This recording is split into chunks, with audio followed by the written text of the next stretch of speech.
Breaking news, Pakistan army chief Munir బయటకు వచ్చాడు.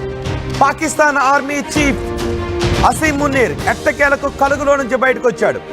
యుద్ధ వాతావరణం సద్దుమణుగుతూ ఉన్న సమయంలో బయటకు వచ్చాడు. యుద్ధ వాతావరణం జరగటానికి ముందు, ఈ ఉద్రిక్తతలు చోటు చేసుకోవడానికి ముందు, పహల్గామ్ దుర్ఘటన జరగటానికి ముందు అసీం మునీర్ ఎన్నో రెచ్చగొట్టే వ్యాఖ్యలు చేశాడు. నిజానికి అసీం మునీర్ అనూహ్యంగా పాకిస్తాన్ ఆర్మీ చీఫ్గా అయ్యాడు. అవ్వకూడని వ్యక్తి, కానీ పాకిస్తాన్ ఆర్మీ చీఫ్గా మాట్లాడి భారతదేశంపై విషం కక్కే వ్యాఖ్యలు చేశాడు. తరతరాలకు పాకిస్తాన్లో భారతదేశంపై ఎలా విషం కక్కాలో ప్రతి జనరేషన్కి చెప్పాలి అన్నట్టుగా మాట్లాడాడు. అంతేకాదు పాకిస్తాన్ సత్తా ఏంటో భారత్కు తెలుసు అనే విధంగా మాట్లాడాడు. ఏప్రిల్ 16వ తారీఖున కారు కూతలు కూశాడు ఈ అసీం మునీర్. ఏప్రిల్ 22వ తారీఖున కాశ్మీర్లో ఘోరమైన దాడి జరిగింది మన భారతీయులపై. ఆ తర్వాత మనం ఆపరేషన్ సింధూర్ని ప్రారంభించాం. ఆపరేషన్ సింధూర్లో ఒకసారి చూడండి, ఎక్కడా బయటకు రాలేదు. ఒకసారి అదిగో ఆర్టీవీ స్క్రీన్ పైన చూస్తున్నాడు కదా, ఇతనే వీడే అసీం మునీర్. భారత్పై నిరంతరం విద్వేషాన్ని రెచ్చగొట్టే అసీం మునీర్. చూడండి ఒకసారి, దాడుల తర్వాత మనం జరిపిన దాడుల్లో గాయపడిన ఉగ్రవాదులను పరామర్శించడానికి ఆసుపత్రికి వెళ్తున్నటువంటి పాకిస్తాన్ ఆర్మీ చీఫ్ను చూస్తున్నారా? ఈ ఆర్మీ చీఫ్, నేను చాలా ధైర్యవంతుణ్ణి, పాకిస్తాన్ ప్రజలు చాలా ధైర్యవంతులు, పాకిస్తాన్ వీరగాథలను, పాకిస్తాన్ వీర చరిత్ర భారతదేశానికి తెలుసు, మన దేశ పౌరులకు తరతరాలకు చెప్పండి అని అంటున్నాడు. అంటే భారత జరిపిన ఆపరేషన్ సింధూర్లో పారిపోయిన పాకిస్తాన్ చరిత్ర గురించి తరతరాలకు చెప్పాలా? ఇప్పుడు ఆసిఫ్ మునీర్ బయటకు వచ్చాడు. బంకర్లో నుంచి ఎప్పుడైతే ఉద్రిక్త పరిస్థితులు తగ్గుతూ ఉన్నాయో అప్పుడు బయటకు వచ్చి వాళ్ళను పరామర్శిస్తున్న దృశ్యాలు ఇప్పుడు మీరు ఆర్టీవీ స్క్రీన్ పైన చూస్తున్నారు. మనం ఆపరేషన్ సింధూర్లో, వీళ్ళందరూ ఉగ్రవాదులే, ఆపరేషన్ సింధూర్లో గాయపడిన ఉగ్రవాదులను అసీం మునీర్, పాకిస్తాన్ ఆర్మీ చీఫ్ అసీం మునీర్ పరామర్శిస్తున్న దృశ్యాలు మీరు ఆర్టీవీ స్క్రీన్ పైన చూస్తున్నారు.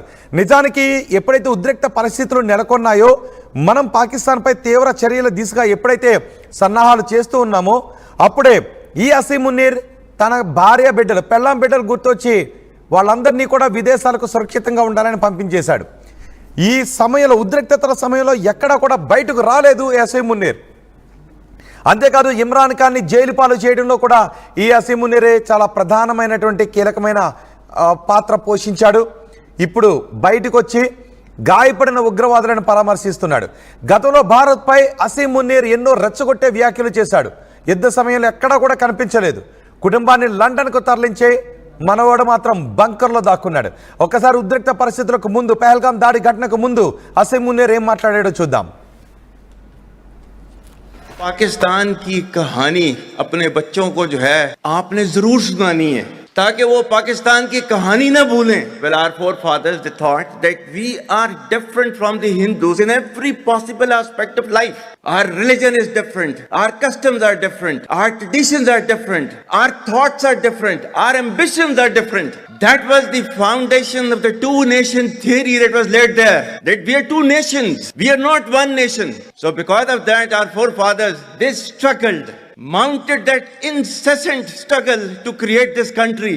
Our forefathers, they have sacrificed immensely, and we have sacrificed a lot for the creation of this country, and we know how to defend it. My dear brothers and sisters and sons and daughters, please don't forget the story of Pakistan, and don't forget to narrate the story of Pakistan to your next generation, so that their bond with Pakistan, it never weakens. Whether it is the third generation or the fourth generation or the fifth generation, they know that what Pakistan is for them. आज तक इंसानियत की तारीख में सिर्फ 2 रियासतें हैं जो कलमे की बुनियाद पर बनी हैं. पहली जो थी उसका नाम है रियासत तैयबा, क्योंकि तैयबा जो है वो नबी करीम सल्लल्लाहु अलैहि वसल्लम ने उसको नाम दिया था. और जबकि कुरान में उसका नाम है यसरब, या अहले यसरबा ला मुकाम लकुम फरजिउ, ये कुरान में नाम है उसका, जो आज जिसको मदीना अल मुनव्वरा कहा जाता है. और दूसरी रियासत जो है वो उसके 1300 साल के बाद अल्लाह ताला ने ये आपकी बनाई है, कलमे की बुनियाद के ऊपर. पाकिस्तान की कहानी अपने बच्चों को जो है आपने जरूर. ఈ అసీం మునీర్ ప్రతిక్షణం భారత్పై విషాన్ని కక్కుతూనే ఉంటాడు. ఇమ్రాన్ ఖాన్ కుటుంబాన్ని జైలు పాలు చేశాడు. అందుకే అసీం మున్నీర్పై ఆ దేశ ప్రజలు ఇమ్రాన్ ఖాన్ అనుచరులు రగిలిపోతూ ఉంటారు. ఈ అసీం మున్నీర్ని ఎప్పుడు వేసేద్దామా అని ఎదురు చూస్తూ ఉంటుంటారు. ఈ అసీం మున్నీర్ ప్రతీక్ష నిజానికి భారత్లో పంజాబ్లో జలంధర్లో పుట్టాడు. దేశ విభజన తర్వాత వీళ్ళందరూ కూడా పాకిస్తాన్కి వెళ్ళిపోయారు. ఐఎస్ఐ చీఫ్గా పనిచేశాడు. ఐఎస్ఐ చీఫ్గా ఉన్నప్పుడే పుల్వామా అటాక్ కూడా జరిగింది. ఎప్పుడు నిరంతరం ఉగ్రవాదులతో కలిసి పనిచేస్తుంటుంటాడు.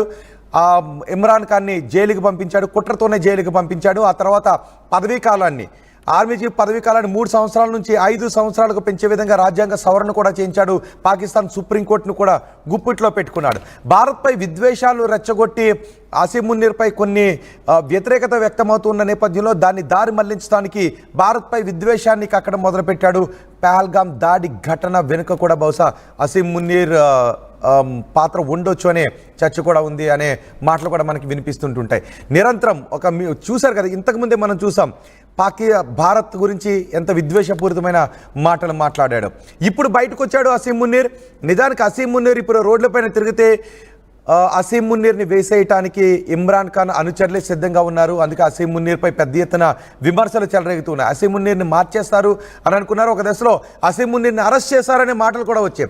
అసీం మున్నీర్ని అరెస్ట్ చేశారు. మొత్తం ఉద్రిక్త పరిస్థితులన్నిటికీ కూడా కారణం అసీం మున్నీరే కాబట్టి అసీం మున్నీర్పై విచారణ జరుపుతూ అసీం మున్నీర్ని అదుపులోకి తీసుకున్నారు. పాకిస్తాన్కి కొత్త సైన్యాధ్యక్షుడు రాబోతున్నాడు అని కూడా పెద్ద ఎత్తున ప్రచారం జరిగింది. కానీ అనూహ్యంగా చూడండి, అసీం మున్నీర్ ఇప్పుడు పాకిస్తాన్లో ఉగ్రవాదులతో అత్యంత సన్నిహితమైనటువంటి సంబంధాలను నిలుపుతూ ఉంటాడు ఈ అసీం మున్నీర్. ఇప్పుడు హాస్పిటల్లో చికిత్స పొందుతున్న టెర్రరిస్టులను వెళ్ళి పరామర్శిస్తున్నాడు అసీం మున్నీర్. ఈ అసీం మున్నీర్ గురించి ఇప్పుడు మీరే అనుకుంటున్నారు? మీ అభిప్రాయాన్ని కామెంట్ బాక్స్లో తెలియజేయండి. మా ప్రతినిధి రామ్దాస్ ఉన్నారు పూర్తి సమాచారం అందించడానికి. రామ్దాస్, అసలు ఇలాంటి ఉద్రిక్త పరిస్థితులకు సగానికి పైగా కారణం ఈ అసీం మున్నీర్. అసీం మున్నీర్ పాకిస్తాన్ ప్రజలకి కూడా టార్గెట్. నిజానికి అసీం మున్నీర్ను కనబడితే వేసేయడానికి పాకిస్తాన్లో ఇమ్రాన్ ఖాన్ అనుచరులు కూడా సిద్ధంగా ఉన్నారు. అదే సమయంలో భారత్పై విద్వేషాన్ని కక్కుతూ ఇంతటి మారణహోమానికి కూడా కారకుడు ఈ అసీం మున్నీర్ అనే చర్చ కూడా జరుగుతుంది. ఈ ఉద్రిక్త వాతావరణంలో ఎక్కడా కూడా కనిపించలేదు. ఒక దశలో అరెస్ట్ చేశారు అనే వార్తలు వచ్చాయి, దేశం విడిచి పారిపోయాడనే వార్తలు వచ్చాయి. కానీ ఇప్పుడు ఉగ్రవాదులను పరామర్శిస్తున్న దృశ్యాలు బయటకు వస్తున్నాయి. ఎలా చూడాలి వీటిని? వాస్తవానికి ఈ పహల్గామ్ ఘటనకు సగం కారకుడు కాదు, పూర్తి కారకుడు అసీం మున్నీర్. ఎందుకంటే దీనికి ఆ ఘటనకు ఒక వారం రోజుల ముందు పాకిస్తాన్ ఎన్ఆర్ఐల సమావేశంలో అసీం మున్నీర్ చేసిన రెచ్చగొట్టే వ్యాఖ్యలే ప్రధానంగా ఈ ఘటనకు కారణం. కేవలం ఉగ్రవాదం సంబంధించినటువంటి మాటలే కాదు, అక్కడ ఖచ్చితంగా కంప్లీట్ గా అక్కడ హిందూ ముస్లిం ఇలాంటి వ్యతిరేక భావనతో, అంటే ప్రధానంగా ముస్లింల విధానాలు వాళ్ళ అటువంటి ఆచార వ్యవహారాలకు సంబంధించి చాలా క్లియర్ గా చెప్పాడు. మనది ఒక ముస్లిం కంట్రీ అంటూ ఆయన చెప్తున్న విద్వేషపూరిత ప్రసంగమే అక్కడ చాలా ఈ దాడికి పురుగొల్పిందని చెప్పొచ్చు. దానికి ప్రతిబింబించేలా అక్కడ పహల్గామ్ లో దాడి జరిగిన తీరు కూడా, మతాన్ని అడిగి మరీ కాల్చి చంపిన వ్యవహారం మనకు అక్కడ చాలా స్పష్టంగా అర్థమైంది. సరే, అక్కడ పూర్తి స్థాయిలో మునీర్ ఈ దాడులకు కారకుడైనది ప్రధాన ఆరోపణ. అయితే ఈ ఉద్రిక్తతలు ఎప్పుడైతే ప్రారంభమయ్యో తర్వాత అసీం మునీర్ పూర్తిగా అదృశ్యమయ్యాడు, అబ్స్కాండ్ అయ్యాడు. తర్వాత మునీర్ జాడెక్కడంటూ కూడా స్వదేశంలో కూడా విమర్శలు వెలువెత్తిన పరిస్థితి. ఆయన కుటుంబ సభ్యుల్ని లండన్ పంపించారు. చాలా మంది పాకిస్తాన్ ఆర్మీ వాళ్ళ కుటుంబ సభ్యుల్ని లండన్, న్యూజెర్సీ పంపించారు. వీళ్ళు ఎక్కడో కలుగులో తలదాచుకున్నారు బంకర్లలో. సో ఆ తర్వాత ఇంత ఉద్రిక్తతలు జరుగుతున్నా కూడా ఎప్పుడు బయటికి రాని మునీర్ ఇప్పుడు అంటే పరిస్థితులు సీజ్ ఫైర్ ఇప్పుడు స్టార్ట్ అయింది, పరిస్థితులన్నీ చక్కబడిన తర్వాత ఇప్పుడు బయటకు వస్తున్నారు. అది కూడా